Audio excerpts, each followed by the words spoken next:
Bonjour à tous. Est-ce que vous m'entendez? Ouais, super. Dernier morceau de bravoure de la matinée. Donc moi, je suis Robinson Ribémont, je suis doctorant au laboratoire Ecodiv de Rouen.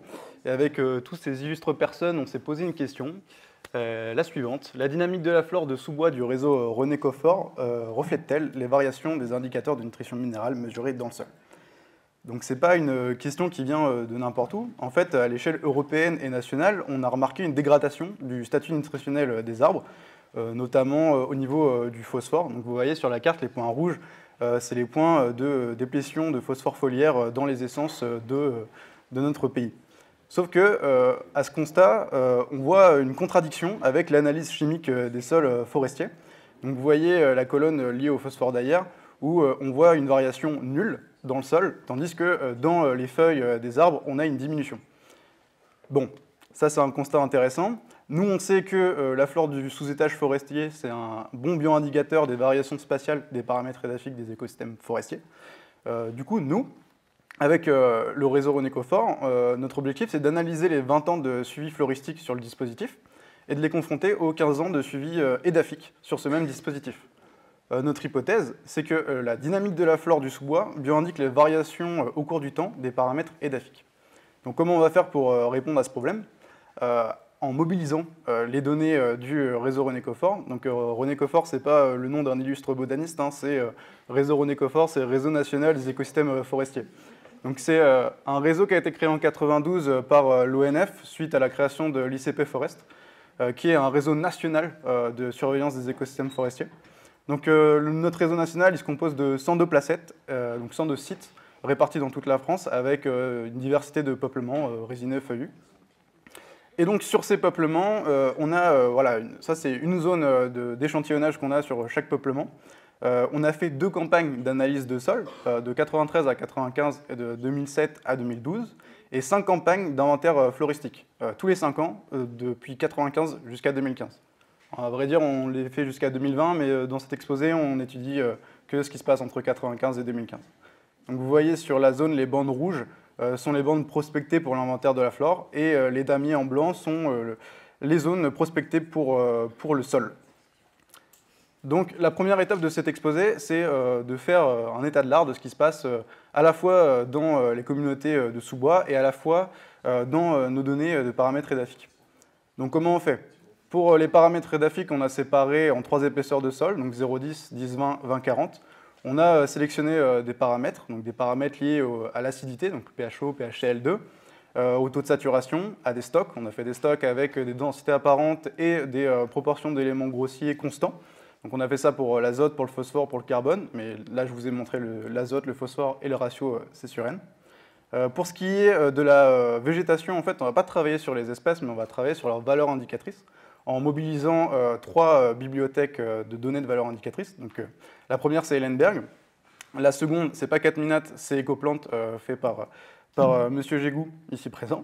Et la troisième, c'est Catminat, proposé par Philippe Jules. Donc là, vous aurez remarqué que les valeurs indicatrices prises dans ces 3 bibliothèques, elles sont associées aux paramètres édaphiques sélectionnés. Donc on a des valeurs d'acidité, des valeurs de nutrition, et après, je me suis un peu amusé en regardant les textures du sol et de matière organique dans la bibliothèque de Jules. Lorsqu'on a toutes ces données, on va quantifier les variations. On fait des moyennes par site. Donc vous avez vu sur les sites qu'on avait 8 placettes de flore et 5 placettes de sol. Donc on fait des moyennes par site de ces valeurs-là. On ne va pas les pondérer par l'abondance-dominance pour la valeur indicatrice. Et après, quand on a tout ce jeu de données-là, on fait un modèle statistique type GLM, qui va permettre de prendre en compte en fait, l'appariement des sites en mettant en campagne, en effet fixe les campagnes et en effet aléatoire les sites.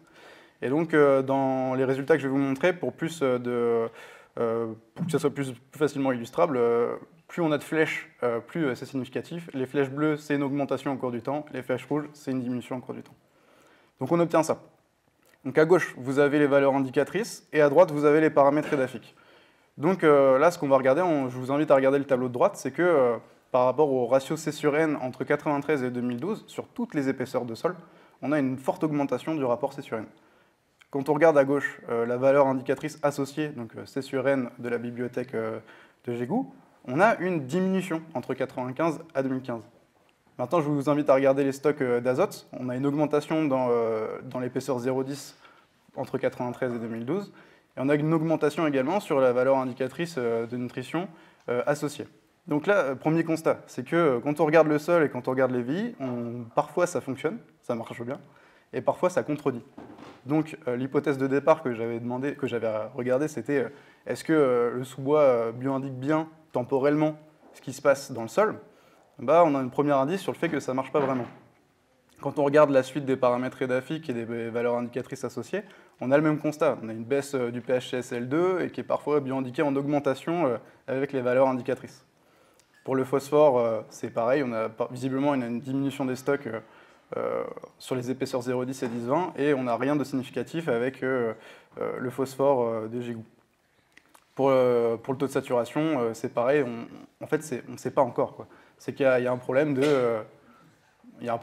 voilà, ça varie bien dans le sol, mais la valeur indicatrice ne reflète pas ces variations-là. Donc là, l'objectif de la suite de cet exposé, c'est de savoir si bioindication temporelle il y a. Mais avant de savoir si bioindication temporelle il y a sur le réseau Ronécophore, il faut aller vérifier si bioindication spatiale il y a également. Donc comment on fait pour mesurer la bioindication spatiale? Eh ben, on mobilise les campagnes de sol et on les confronte aux campagnes de flore. Donc si vous avez suivi, on a 2 campagnes de sol et 5 campagnes de flore. Donc successivement, je vais confronter la première campagne de sol à la première campagne de flore et indépendamment sur chaque campagne de flore. Et pour la seconde campagne de sol, je vais confronter seulement les dernières campagnes de flore. Donc les campagnes postérieures à la campagne de sol. À partir de là, je fais des corrélations par la méthode de Spearman. Et donc j'obtiens un total de 21 core plots à analyser. Pourquoi 21? Parce qu'on a 7 couples de confrontation fois 3 couches minérales, donc ça fait 21.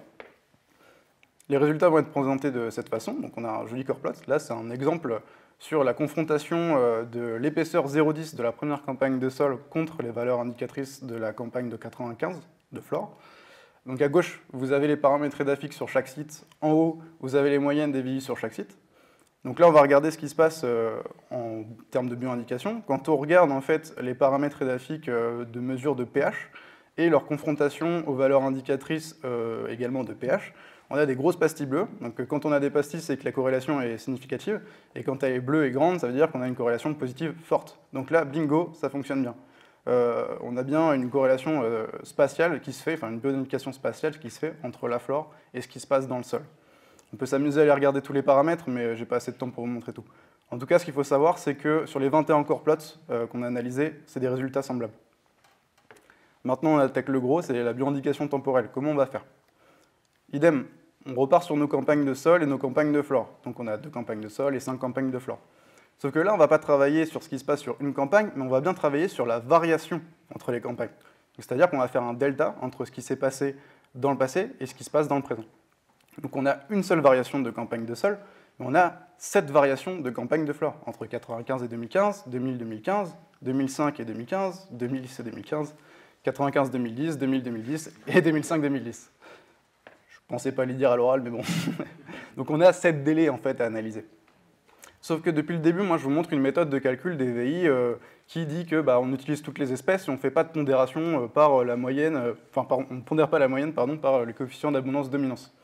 Là, je me suis un peu amusé, c'est que je suis allé chercher 4 méthodes de calcul différentes.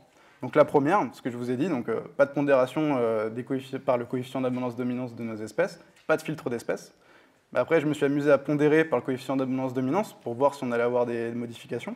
Après, je me suis amusé à filtrer les espèces, c'est-à-dire à garder seulement les espèces dont la variation d'occurrence par site était supérieure à 50%, sans pondérer.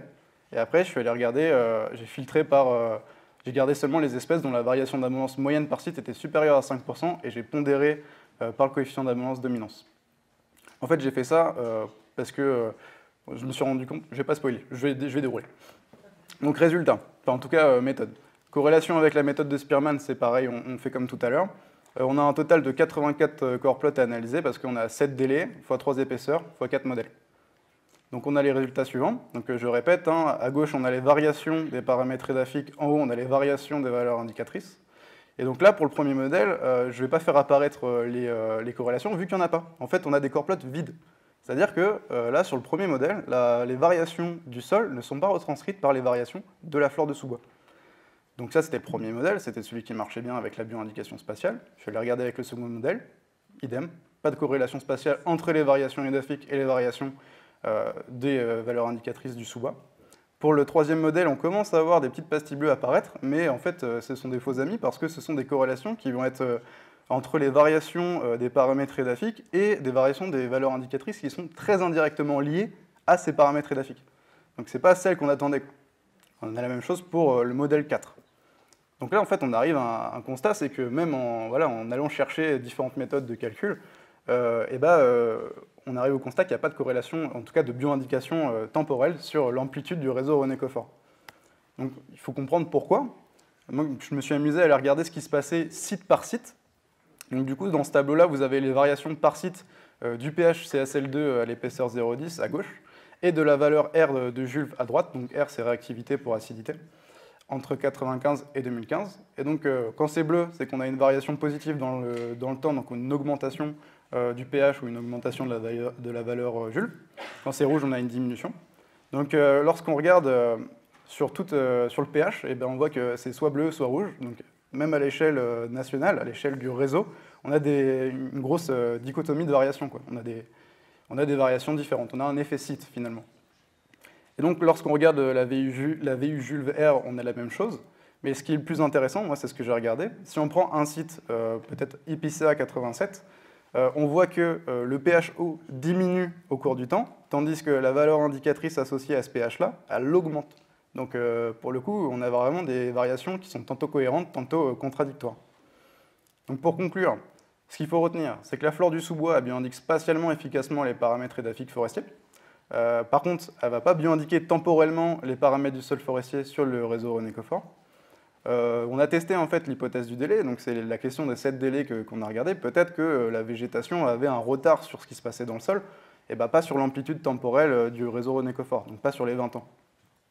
Peut-être qu'on n'a pas encore atteint un seuil édaphique en fait, qui fait que la communauté végétale va changer, donc peut-être que c'est une question de seuil.